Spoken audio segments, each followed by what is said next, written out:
You know what kind of bird that is? Dove. From now on, you shall be known as the Falcon. I've never seen anything like this guy. I thought I knew the markings of every tribe on Earth, but I've never seen anything like this before. And deliver us from evil with your mighty sword and falcon, forever and ever and ever. Amen. They're gonna get jobs or be gone in a month. A month. No, we're not going anywhere. Okay.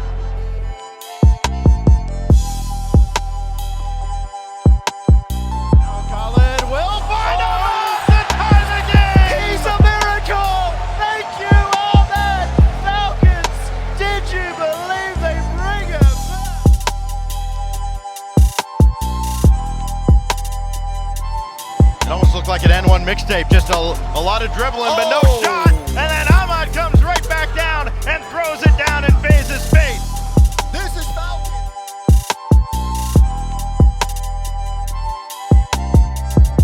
Incredibly dangerous Falcons roster. And already the Falcons threatening. There's a chance for Kellen, and Kellen will open it up for the Falcons.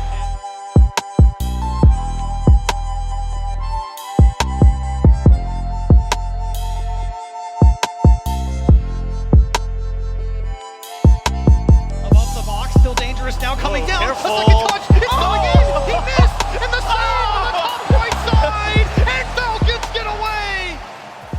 They get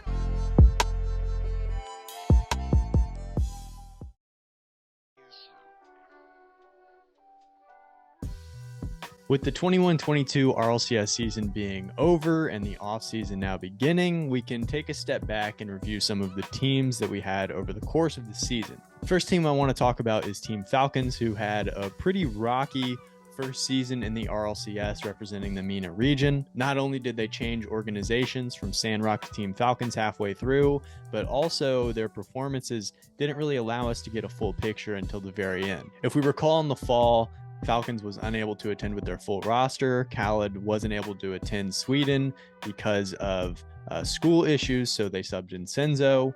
In the second major of the season in winter, the team wasn't able to participate due to visa issues. And then the first time we actually see this team in its entirety was in the spring at the spring major, and they made it all the way to the grand finals against Team Moist. They followed that up with a pretty solid performance in Gamers 8, which the formatting was a little different, and that's a little tangential to the RLCS, so it's not a direct comparison, but still it was an event with some pretty high level talent. And then at Worlds, we kind of saw them underperform what I think most people expected of them. Now, with the full scope kind of laid out, when we look at the regionals and their dominance within their own region, their play at the international level, what do we make of Team Falcons' first season as an RLCS team? Would we deem it successful? Let's look into it a little bit further and find out.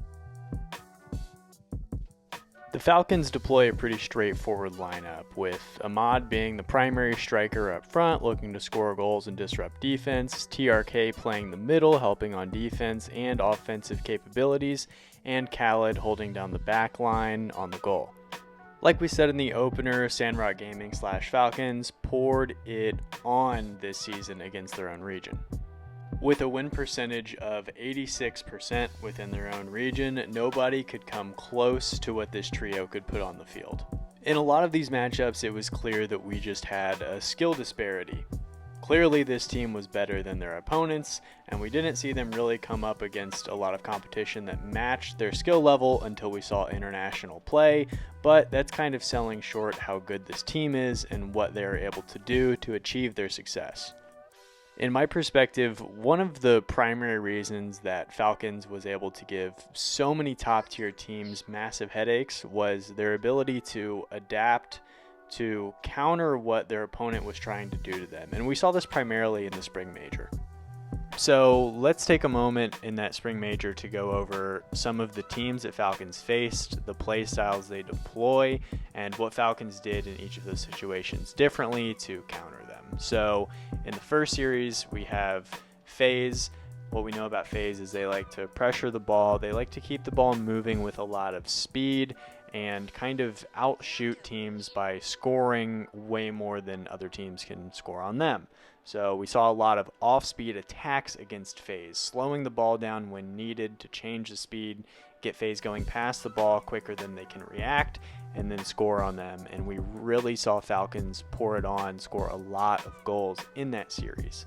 Space Station Gaming, physical, pressure heavy. The main difference from FaZe is Daniel plays a lot deeper than anyone on FaZe does.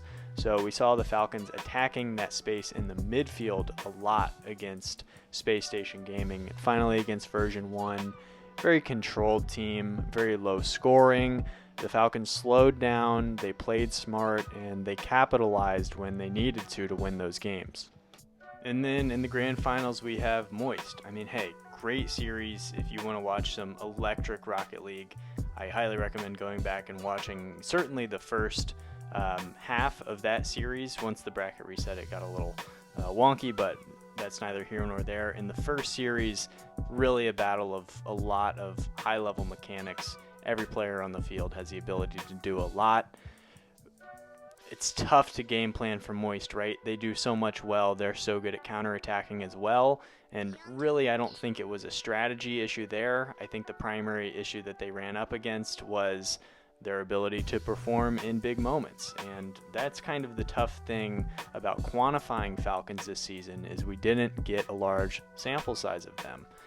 When we did see them in big moments, they crumbled in a few. They crumbled against Moist, you could say, and they crumbled in Worlds as well. So does that mean that this season was unsuccessful, even though they were so dominant in so many other portions of the season?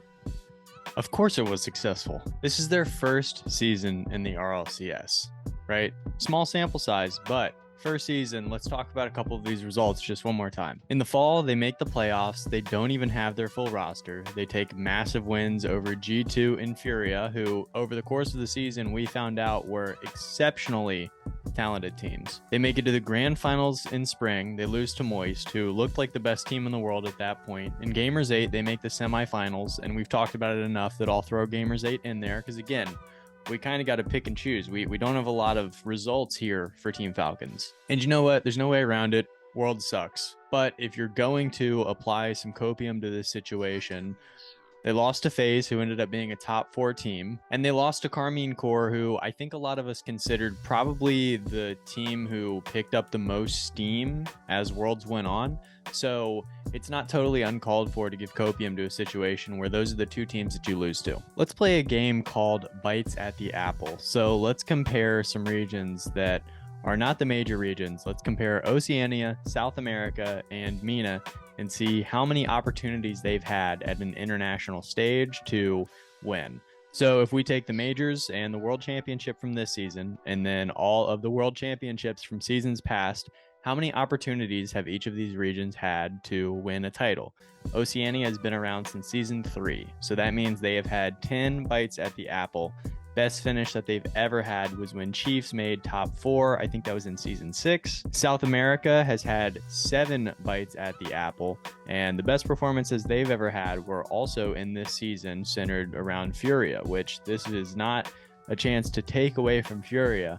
We are just comparing the amount of temps each region has had, and that leads us to MENA.